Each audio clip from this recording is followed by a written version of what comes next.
Teresa Santos acordava todas as manhãs às 5h15, como fazia há mais de 20 anos. Mas desde que Miguel partiu há 3 meses, o ritual matinal tinha se tornado numa tortura silenciosa. Levantava-se no escuro, descia as escadas da casa centenária onde tinha criado o filho. Na pequena cozinha, Teresa preparava o café. Mas agora, em vez de preparar 2 chávenas como sempre fizera, preparava apenas uma, e passava os primeiros minutos do dia a olhar pela janela, esperando ver uma figura familiar a dobrar a esquina da Rua dos Combatentes. Ainda não há notícias? Perguntava José todas as manhãs, descendo as escadas com o cabelo despenteado e os olhos inchados. Aos 48 anos, o marido de Teresa parecia ter envelhecido 10 anos num espaço de 3 meses.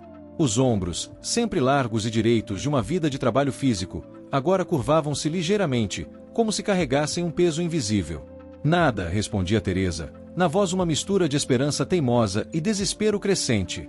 Mas hoje pode ser o dia em que ele telefona. Mas os dias passavam numa sucessão monótona de esperanças frustradas e silêncios cada vez mais pesados. Dezembro chegará a Monção com chuvas persistentes que transformavam as ruas de pedra em espelhos sombrios, e Teresa sentia que cada gota na janela da padaria era uma lágrima que não conseguia chorar em público. A Padaria Santos era uma instituição em Monção. Durante 3 décadas, Teresa fornecera pão fresco à metade da cidade, conhecia as preferências de cada cliente. Mas agora, enquanto amassava a massa do pão às 6 da manhã, as suas mãos tremiam ligeiramente, e os clientes mais observadores notavam que o sorriso caloroso que sempre a caracterizara tinha perdido o brilho. Teresa, minha querida, disse Dona Conceição, uma senhora de 80 anos que comprava pão na padaria desde sempre, tens de ter fé. O Miguel é um rapaz inteligente. Vai dar notícias. Mas como podia Teresa explicar que um filho não passava 3 meses sem contactar a família? Como podia dizer que acordava todas as noites em sobressalto, com pesadelos onde via Miguel perdido em cidades estranhas? Sofia aparecia na padaria quase todos os dias, sempre à mesma hora, 6h30 da tarde, depois de regressar do trabalho em Valença. As 2 mulheres desenvolveram uma rotina silenciosa. Sofia entrava, comprava uma broa que não precisava, e ficava alguns minutos a conversar sobre coisas banais. Mas ambas sabiam que a verdadeira razão era partilhar a ausência, dividir o peso de uma preocupação que crescia a cada dia. Tentei contactar a embaixada portuguesa em Washington, disse Sofia numa tarde chuvosa de dezembro, as palavras saindo num sussurro enquanto ajudava Teresa a limpar o balcão. Falei com uma funcionária muito simpática, expliquei toda a situação. Teresa parou de limpar, o pano úmido na mão, o coração disparado. E o que é que ela disse? Disse que não há registro de nenhum Miguel Santos ter entrado nos Estados Unidos nos últimos 3 meses. Verificaram os registros de imigração, consultaram as listas de passageiros. Sofia hesitou, vendo a expressão no rosto da mulher que quase considerava uma segunda mãe. Teresa, segundo eles, o Miguel nunca chegou à América. O pano escorregou das mãos de Teresa e caiu no chão com um ruído surdo. Por um momento, o silêncio foi total, quebrado apenas pelo tic-tac do relógio de parede. Isso não pode estar certo, murmurou Teresa, a voz fraca. Ele tinha bilhete, tinha os documentos organizados. Falou durante semanas sobre seus planos. Eu sei. Também não consigo compreender. Talvez tenha usado outro nome, talvez os registros não estejam corretos. Mas ambas sabiam que se agarravam a esperanças frágeis. Os registros americanos eram meticulosos. Era quase impossível entrar no país sem deixar rastro. Joaquim Santos chegou à padaria pouco depois das 7, como fazia sempre que fechava a taberna. Irmão mais velho de José, era um homem prático e direto, que tinha vivido o suficiente para distinguir entre esperanças realistas e fantasias perigosas. Tinha criado 3 filhos, sobrevivido à morte prematura da esposa, e aprendido que por vezes a verdade era dura mas necessária. Ouvi a conversa, disse ele, fechando a porta da padaria e virando sinal de fechado. E penso que é a altura de vocês saberem o que descobri.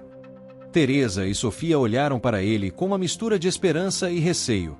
Joaquim tirou do bolso do casaco um envelope castanho, dobrado e gasto de tanto ser manuseado. Fiz as minhas próprias investigações. Falei com todos os revisores que trabalham na linha férrea entre Monção e Lisboa. Encontrei o revisor que estava de serviço no dia em que o Miguel partiu. Chama-se Augusto Mendes, trabalha nos caminhos de ferro há 25 anos. Tem uma memória impressionante para rostos e situações. Lembra-se do Miguel, um jovem magro, com uma mochila às costas, bilhete para Lisboa. Disse que o rapaz parecia nervoso mas determinado. Então ele chegou a Lisboa, Perguntou Sofia, inclinando-se para frente. Joaquim abanou a cabeça lentamente. Não chegou. Segundo Augusto, algures entre Viana do Castelo e o Porto, o Miguel simplesmente desapareceu do comboio.